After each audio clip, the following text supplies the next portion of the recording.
Hello friends, welcome to my channel.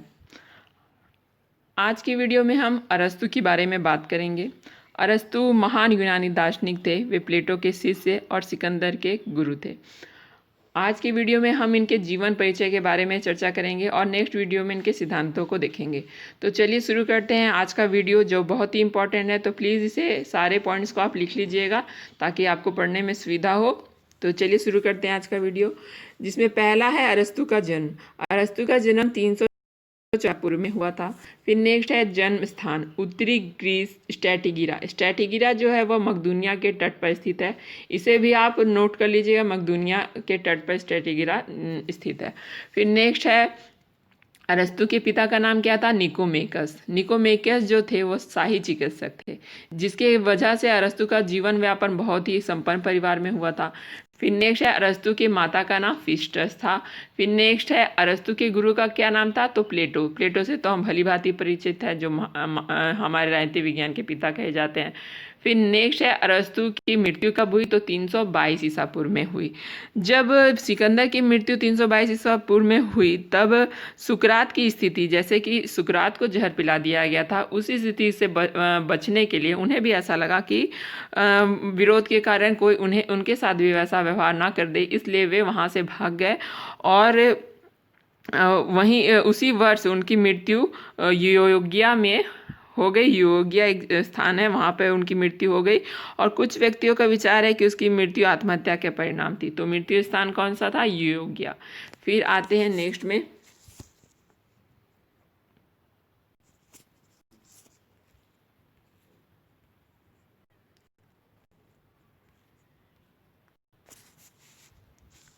अरस्तु की यहाँ महत्वपूर्ण रचनाओं के बारे में मैंने उल्लेख किया है। ये जो भी रचनाएं, ये उनके जीवन की सबसे महत्वपूर्ण रचनाएं थी। तो इन्हें आप जरूर से याद रखिएगा, एग्जाम में आ सकता है कि अरस्तु के ये रचनाएं ये कौन कौन सी थी। तो पहला है पॉलिटिक्स। पॉलिटिक्स उनकी सबसे महत्वपूर्ण रचना थी। यह आज भी दर्शन का प्रेरणा स्रोत है। पॉलिटिक्स पुस्तक भावना और कल्पना पर आधारित न होकर व्यवहारिक और यथार्थवादी विचारों को दर्शाती है। यह राजनीति विज्ञान के क्षेत्र में प्राप्त होने वाला महानतम योगदान है। फिर नेक्स्ट है on the soul. On the soul जो पुस्तक है उनकी, वह उसमें उन्होंने आत्मा के पूर्ण जन्म के सिद्धांतों को अस्वीकार किया है। फिर नेक्स्ट है कॉन्स्टिट्यूशन। इस पुस्तक में दुनिया के लगभग 150 से अधिक देशों के संविधानों के तुलनात्मक अध्ययन का वर्णन किया गया है। फिर नेक्स्ट है मेटाफिजिक्स। यह जो पुस्तक है यह आचरण संबंधी ग्रंथ है। और निकोमेकन, यह भी आचरण संबंधी सिद्धांतों को बताती हुई ग्रंथ है। फिर नेक्स्ट है कैटेगोरियस। यह जो पुस्तक है ये एक तार्किक रचना है। टॉपिक्स भी अरस्तु की एक तार्किक रचना है। फिर पीरियर एनालिटिक भी तार्किक रचना है। पोस्टेरियर एनालिटिक भी एक तार्किक रचना है। ये मतलब कि ये जो कैटेगरी, टॉपिक्स, पीरियर एनालिटिक और पोस्टेरियर एनालिटिक्स जो बुक है, ये उनकी तार्किक रचनाएं हैं। फिर है रेथोरिक। यह जो पुस्तक है सौंदर्य विषयक ग्रंथ। और फिर नेक्स्ट है पोएटिक्स। और फिर नेक्स्ट है प्रीपोजिशन। यह तर्क विषयक ग्रंथ है। फिर आते हैं हम नेक्स्ट पे, अरस्तु की अध्ययन पद्धतियाँ। किसी भी विचारक के विचारों को जानने के लिए सबसे पहले यह जानना जरूरी है कि उन्होंने किन किन अध्ययन पद्धतियों का यूज़ कर अपनी रचनाओं को लिखा तथा व्याख्या की है। तो उसमें सबसे पहले आगमनात्मक पद्धति। आगमनात्मक पद्धति वह पद्धति होती है जिसमें ज्ञात तथ्यों को जोड़कर अधिक व्यापक कथन निर्मित किया जाता है।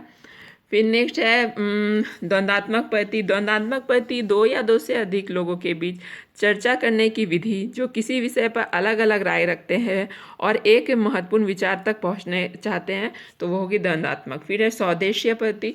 सौदेशीय पद्धति जो होती है, एक पदार्थ अपने अंतिम रूप को प्राप्त करना चाहता है, अर्थात पदार्थ सदा अपने स्वरूप की ओर गतिमान रहता है, तो सौदेशीय पद्धति वह हुई। अन्वेषणात्मक मतलब प्रवेशनात्मक से संबंधित होता है, जैसे उसमें प्रवेशन ही सब होती है।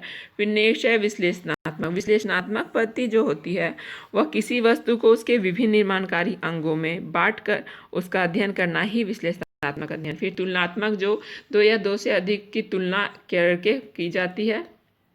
फिर यहाँ पर हमने क्या है, अरस्तु के कुछ सिद्धांतों की बारे में बात की है और सारे सिद्धांतों को हमने यहाँ पर एक जगह लिख दिया है ताकि आपके ध्यान में रहे कि उन्होंने किन किन सिद्धांतों को बारे में बताया है। और ये जो सिद्धांत है इनकी व्याख्या हम अगले वीडियो में विशद रूप से करेंगे। अभी हम यहाँ थोड़ा थोड़ा से इनके बारे में बात करेंगे। पहला है न्याय सिद्धांत।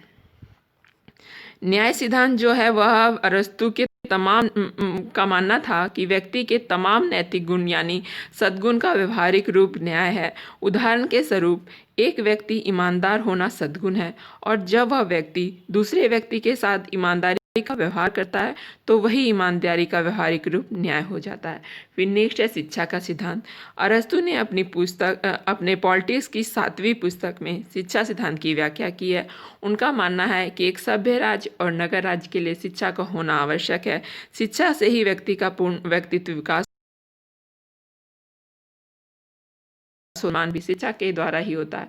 फिर नेक्स्ट है संपत्ति संबंधी विचार। अरस्तु ने अपने पॉलिटिक्स की पहली पुस्तक के 8वें अध्याय से लेकर 11वें अध्याय तक संपत्ति संबंधी धारणा का वर्णन करता है। वह संपत्ति को भोजन, वस्त्र, आवास की तरह नागरिकों के व्यक्तित्व के विकास के लिए आवश्यक मानता है। फिर नेक्स्ट है राज्य सिद्धांत। पॉलिटिक्स के 7वें 8वें अध्याय में आदर्श राज्य की उन्होंने व्याख्या की है। उनका आदर्श राज्य काल्पनिक आदर्शवादी न होकर व्यवहारिक और वास्तविक है। फिर नेक्स्ट है दासता सिद्धांत।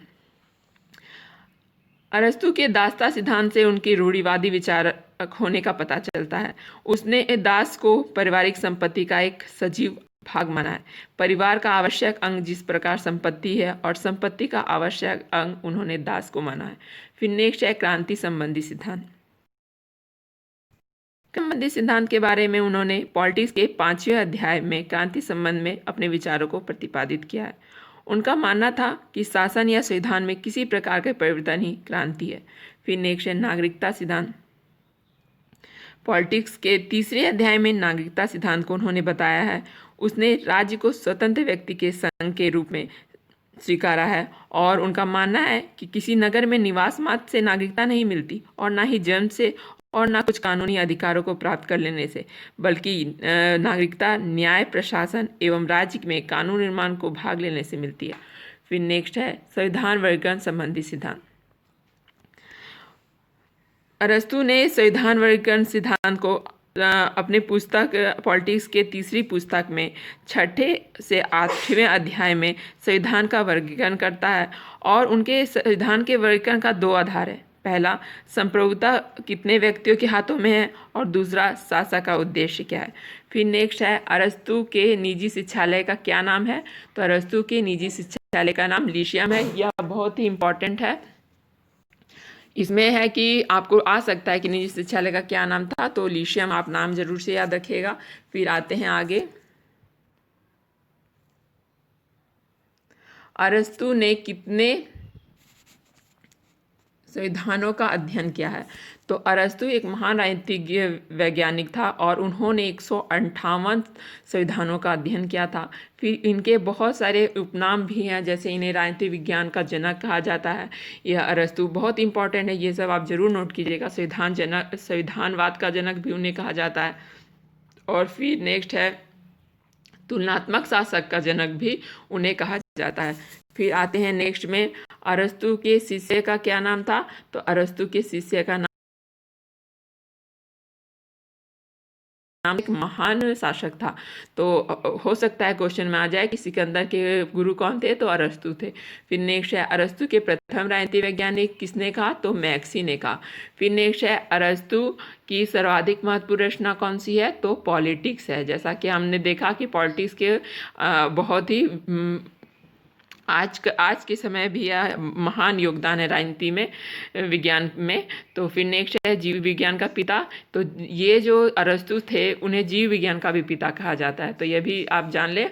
और फिर नेक्स्ट है अरस्तु के ग्रंथों की संख्या कितनी है। तो 350 से लेकर 400 तक उनके ग्रंथों की संख्या है और ऑक्सफोर्ड ने इसे प्रकाशित किया था और 12 भागों में प्रकाशित किया था। ठीक है, फिर हम आगे आते हैं।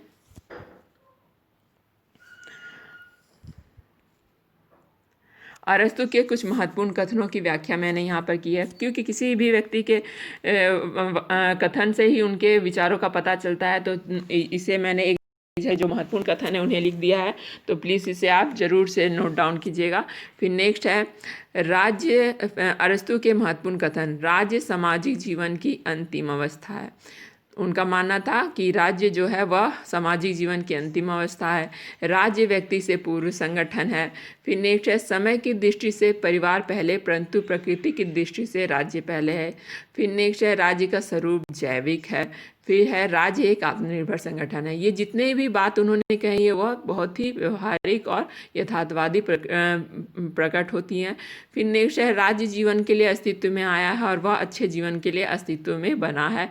फिर नेक्स्ट है मध्यम वर्गीय शासन व्यवस्था की विधि की सर्वोच्चता होती है। सच बात है कि मध्यम वर्गीय शासन व्यवस्था में विधि को ही सब कुछ माना जाता है और विधि कानून के अनुसार ही मध्यम वर्गीय शासन चलता है।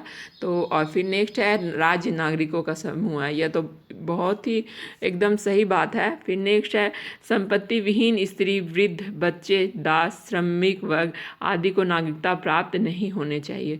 अरस्तु ने कहा है कि जिसके पास संपत्ति ना हो, स्त्री, जो बूढ़े, तो व्यक्तिगत और उसका उपयोग सार्वजनिक हो तो सब समस्याएं समाप्त हो सकती है। यह बात बहुत ही सही कही थी उन्होंने कि अगर संपत्ति का जो स्वामित्व होता है अगर व्यक्तिगत हो, लेकिन जब समस्या पड़े तो उसका उपयोग सार्वजनिक तरीके से हो सके तो सारी समस्याओं का अंत हो सकता है। फिर नेक्स्ट है अरस्तु कैसा विचारक था, तो वह यथार्थवादी और परंपरावादी विचारक था। फिर नेक्स्ट है अरस्तु प्रजातंत्र की आलोचना करता है। वह प्रजातंत्र को अच्छा शासन नहीं मानता था, तो वह उसकी आलोचना करता है। फिर नेक्स्ट अरस्तु की पुस्तक पॉलिटिक्स कितने भागों में विभाजित है, तो अरस्तु की पुस्तक जो है वह 8 भागों में विभाजित है। जो मैंने आज जैसे शिक्षा का सिद्धांत किसी भाग में किया उन्होंने, फिर संपत्ति का सिद्धांत, ये जो पूरे मतलब कि उन्होंने 8 भागों में 8 तरह के सिद्धांतों की व्याख्या की है। फिर नेक्स्ट है अरस्तु ने राजनीतिक संस्थाओं को आर्थिक आधार प्रदान किया है, मतलब कि वे उसे आर्थिक रूप से मजबूत और सहायता के लिए मतलब आर्थिक रूप से मजबूत बनाने की बात करते हैं। फिर नेक्स्ट है अरस्तु नीति और राजनीति को पृथक बताता है। अरस्तु नीति और राजनीति शास्त्र को दोनों को अलग अलग विषय मानता है। तो आज